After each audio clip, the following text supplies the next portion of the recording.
Sahabat terkasih, tak terasa sebentar lagi kita akan memasuki masa Advent. Tidak terasa ya, sudah mau Natal lagi. Masa Advent yang kita rayakan tahun ini adalah peringatan bagi kita untuk tetap setia menunggu dan menanti kedatangan Tuhan. Nah, Advent berasal dari bahasa Latin Adventus yang secara harfiah memiliki arti kedatangan. Jadi masa Advent adalah permulaan minggu dalam penanggalan atau tahun gerejawi dan dirayakan selama 4 hari minggu. 4 minggu berturut-turut sebelum Natal. Nah, karena itulah Advent menjadi masa di mana kita menanti kedatangan Tuhan. Pada tahun ini Advent dimulai pada hari Minggu tanggal 29 November.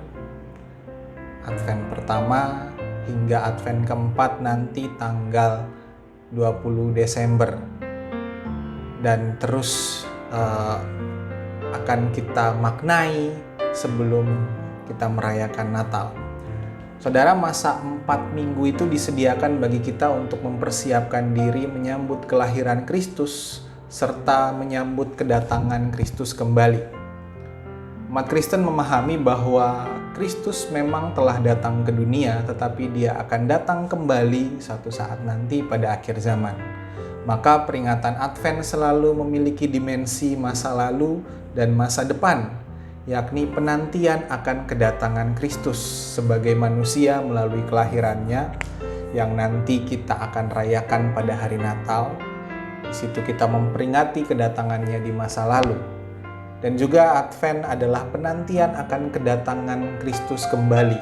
Dan disitulah kita memiliki pengharapan akan kedatangannya di masa depan. Jadi masa Advent adalah masa di mana masa lalu, yakni dimensi peringatan, dan masa depan, dimensi pengharapan itu menyatu. Karena kita sekaligus memperingati juga mengharapkan, menantikan. Dan karena ini adalah masa penantian, jadi kita diharapkan untuk melatih kesabaran dalam penantian, baik penantian untuk merayakan Natal maupun penantian akan kedatangan Kristus kembali pada akhir zaman. Saudara, pada masa Advent ini juga warna liturgis yang dominan adalah warna ungu. Warna ungu ini melambangkan penantian, melambangkan pertobatan dan mawas diri. Biasanya kalau kita merayakan Advent di gereja, kita melihat itu dari simbol-simbol kain mimbar, salib atau kain salib, kain altar, stola yang dikenakan oleh pendeta. Nah, selain itu biasanya dekorasi gereja juga dilengkapi dengan lilin-lilin Advent yang diberi lingkaran daun, atau kita menyebutnya sebagai lingkaran Advent. Nah, warna hijau dari daun-daun itu melambangkan kehidupan yang diberikan oleh Allah, selain warna ungu yang sebagai lambang dari penantian dan pertobatan tadi. Nah, terdapat 4 lilin Advent dan 1 lilin Kristus. 4 lilin akan kita nyalakan setiap minggunya. Nah, karena pada tahun ini kita merayakan Advent dengan cara yang berbeda dari tahun-tahun sebelumnya, kita tidak bisa bersama-sama merayakannya di gedung gereja, dan kita akan merayakan Advent di rumah kita masing-masing. Maka saudara-saudara jemaat semua diimbau untuk mempersiapkan lilin-lilin Advent tersebut.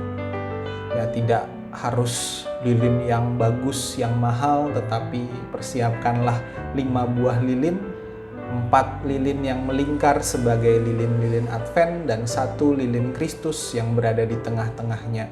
Jadi setiap minggu Advent kita akan menyalakan 1 lilin. Dan sampai memuncak pada minggu Advent yang keempat, 4 lilin semuanya akan menyala. Jadi tambahkanlah lilin-lilin itu, lingkaran Advent itu pada dekorasi rumah kita. Sekaligus itu juga mengingatkan kita untuk terus percaya, untuk terus berpengharapan kepada kedatangan Tuhan yang memulihkan dan membarui, Biarlah pada masa Advent tahun ini, sekalipun kita tidak bisa merayakannya bersama-sama sebagai jemaat di gedung gereja, tetapi kita bisa terus memaknai penantian akan kedatangan Tuhan. Kita menantikan pemulihan akan kedatangan Tuhan. Dan sekalipun keadaan tidak begitu bersahabat dengan kita, marilah kita merayakannya dengan sukacita, yang kemudian akan memuncak pada saat kita merayakan Natal tanggal 24 dan 25 nanti. Selamat menantikan kedatangan Tuhan, selamat merayakan Advent. Tuhan menyertai kita.